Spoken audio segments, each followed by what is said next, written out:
Hey, bienvenue sur le podcast Alexia vous raconte. Des personnes m'ont partagé leurs témoignages, leurs combats, leurs miracles. Et j'ai choisi de les réunir dans ce podcast. Ces histoires que je vous raconte vous montreront qu'avec Dieu, il y a toujours une raison d'y croire. Pour ce nouvel épisode, je vous propose d'écouter l'histoire de Stéphie, qui malheureusement, à 5 mois et demi de grossesse, a fait une fausse couche tardive. Épisode 4. Alexia vous raconte l'histoire de Stéphie qui a vécu un deuil périnatal. Une personne qui perd son conjoint est appelée veuf. Un enfant qui perd ses parents est appelé orphelin. Mais il n'existe pas de mot en français pour définir un parent qui perd son enfant. Ces 3 phrases, prononcées par notre pasteur, m'ont profondément interpellée. Mon mari et moi venions de perdre notre enfant, et il n'y avait aucun mot dans le dictionnaire pour décrire ce que nous vivions. Moi c'est Stéphie, et voici mon histoire.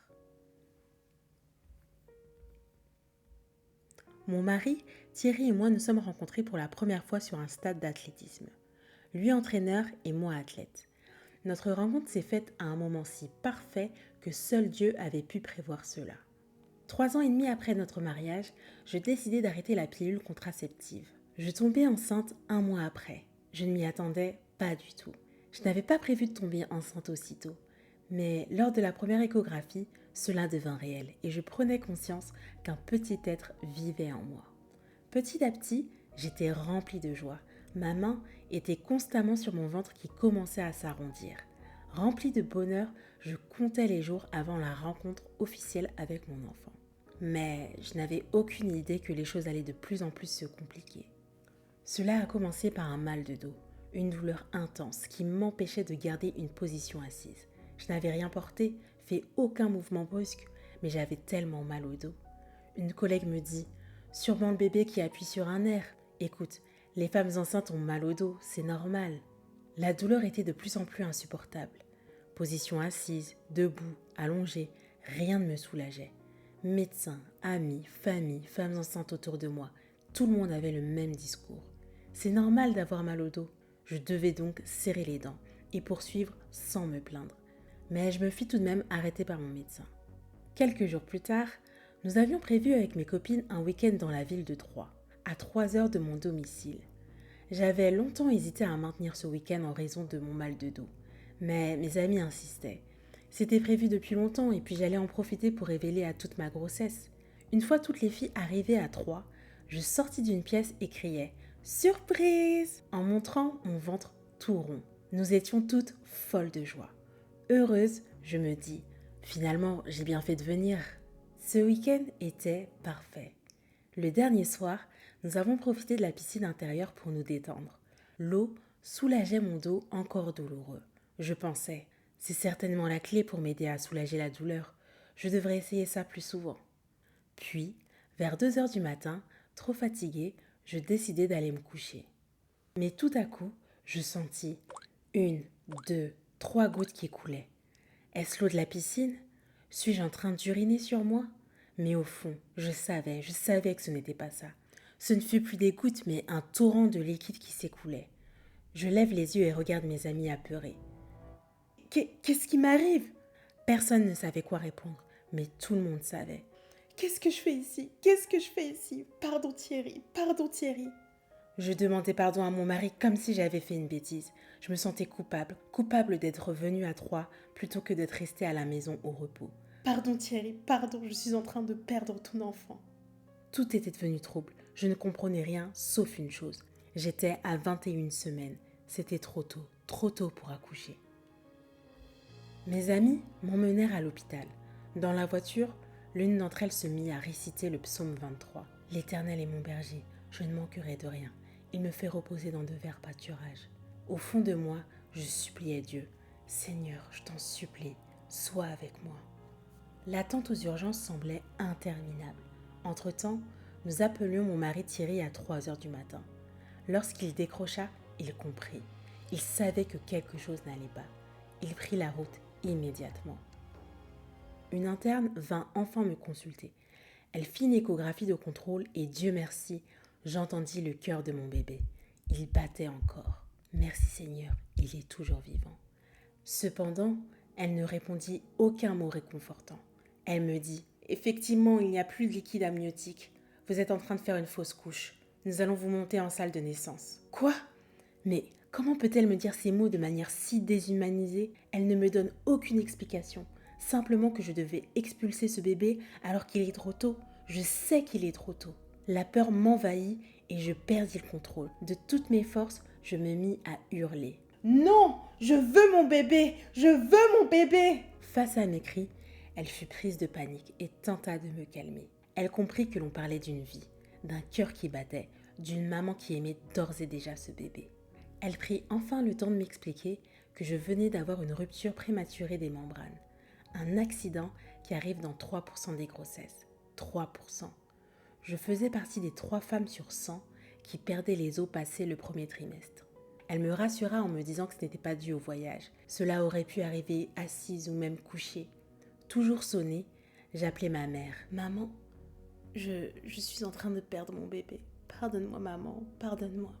Mon mari n'était pas encore arrivé que les médecins me demandaient de prendre une décision. Que voulez-vous faire, madame ? Continuez votre grossesse ?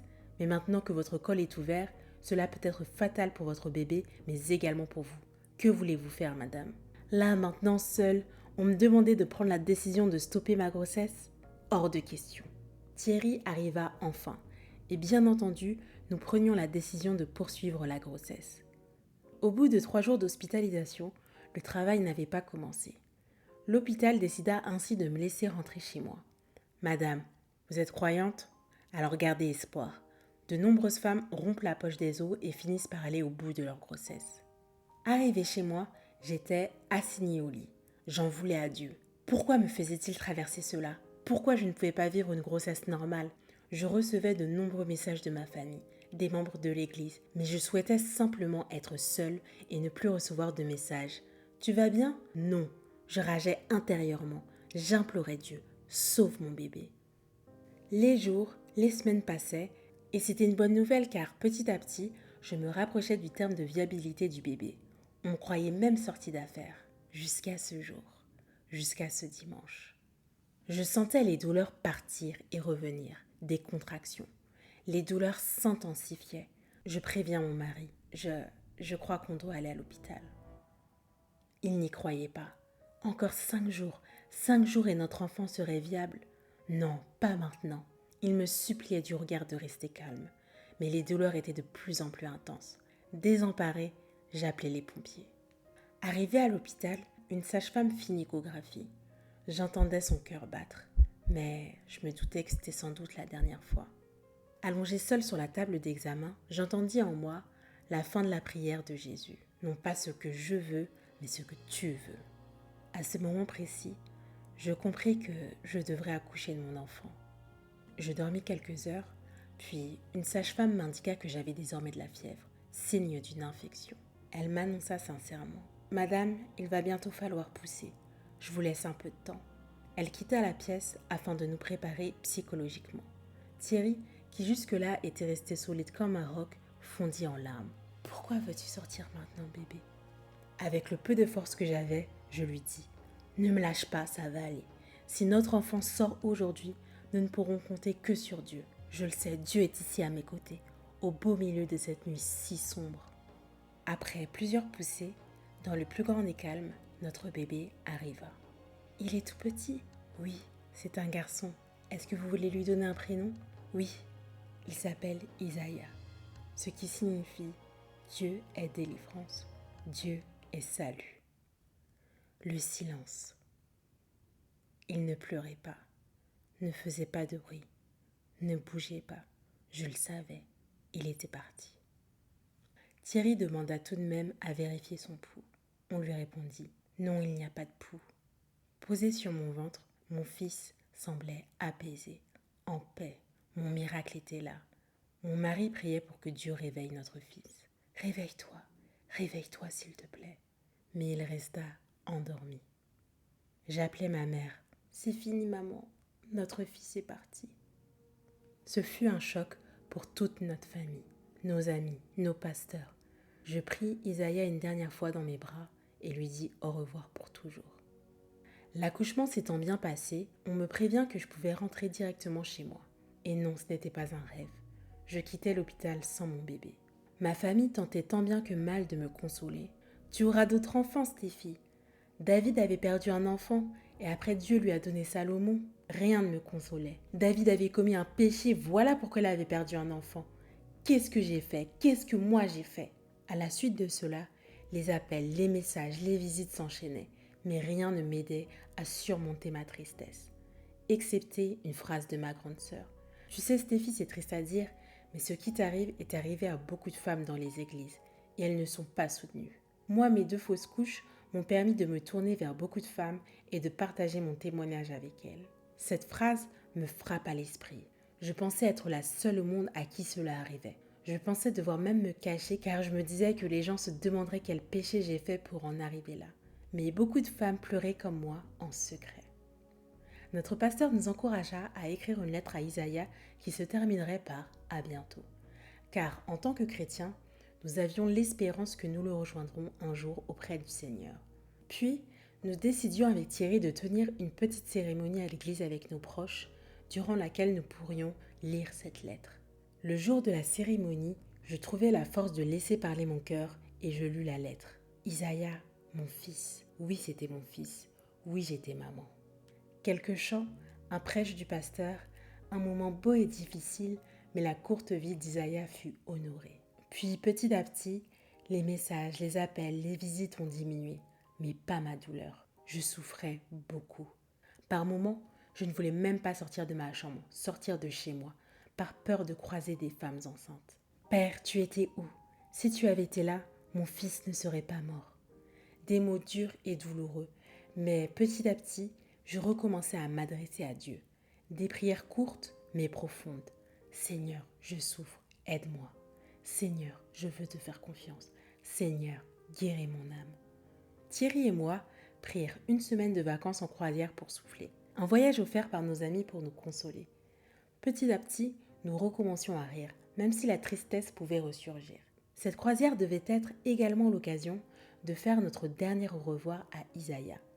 Pour cela, nous jetterions nos 2 lettres à la mer. Mon mari plia sa lettre et la jeta en disant « Merci Seigneur de nous avoir donné Isaïa et pour toute la joie qu'il nous a apportée. Prends bien soin de lui pour nous. Nous savons que nous le reverrons au ciel. » Mes yeux remplis de larmes, je fis la même. « Je t'aimerai toujours Isaïa, je t'aimerai toujours mon fils. » Je pris mon courage à 2 mains et lançai la lettre à mon tour. Lorsque la lettre fut engloutie par la mer, je sentis un fardeau se libérer de mes épaules. J'étais libérée. Je savais que Dieu était l'auteur de ce soulagement. J'étais une maman en paix, sachant que son enfant était entre de bonnes mains. J'aurais aimé retomber enceinte de suite pour tourner la page, mais j'avais conscience qu'il fallait que je laisse mon corps et surtout mon âme guérir. Je me remis donc à lire la Bible et à méditer la parole de Dieu.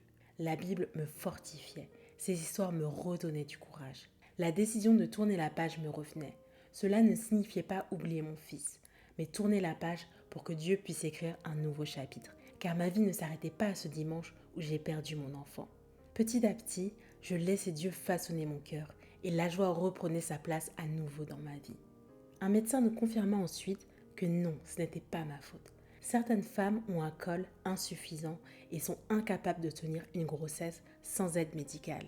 Non, ce n'était pas ta faute, Stéphie. J'ai pleuré et crié aux yeux du grand public, mais j'ai aussi guéri aux yeux de tous. Toutes les personnes témoins de mon histoire ne peuvent que constater qu'un miracle s'est passé dans ma vie. Et je peux témoigner de ce que Dieu a fait pour moi. La guérison qu'il a produite dans ma vie, il peut l'opérer dans la vie de chacun.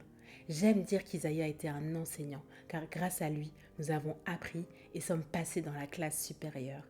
Notre louange a changé, notre foyer a changé. Dieu a restauré nos cœurs avec Thierry. Nous nous sommes rapprochés, cette épreuve nous a donné l'occasion de beaucoup parler et de pointer les choses qui n'allaient pas dans nos vies. Et je remercie Dieu chaque jour pour la présence de Thierry à mes côtés. Les mots me manquent pour expliquer précisément comment Dieu a œuvré au travers de nous. Seule sa main a pu me relever et guérir mon cœur. Je n'ai pas perdu un fils. En réalité, j'ai tout gagné. Bonjour Stéphie. Bonjour. Merci beaucoup pour votre témoignage. C'était vraiment très touchant. Est-ce que vous avez un dernier mot à partager à nos auditeurs?